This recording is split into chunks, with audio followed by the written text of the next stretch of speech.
అసలు బడికే పోడు వాళ్ళు చదివినోడు నేను 10వ తరగతి పరీక్ష రాస్తా అని చెప్పిపోయినట్టుగా ఉంది ఇప్పుడు ఆయన పరిస్థితి.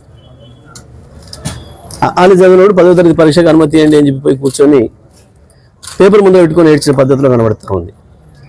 గ్రామాలలో ఇంకా చాలా సామెతలు ఉన్నాయి, మొదటి సామెతలు. ఎందుకంటే నేను మాట్లాడింది చూస్తున్నప్పుడు నా ఎదురు ఉన్న కొంతమంది మిత్రులు రైతులు మాట్లాడిన మాటలు కొన్ని ఏం చెప్తే బాగుండవు.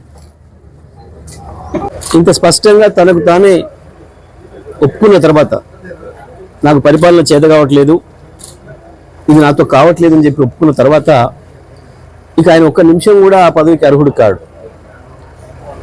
వాస్తవానికి రేవంత్ రెడ్డి నిన్న మాట్లాడిన మాటలన్నీ నిజమే అయితే, ఆయన మనస్ఫూర్తిగా మనసులోంచి మాట్లాడినవి అయితే ఒక నిమిషం ఆలస్యం చేయకుండా రాజీనామా చేసి వెళ్ళిపోవాలి.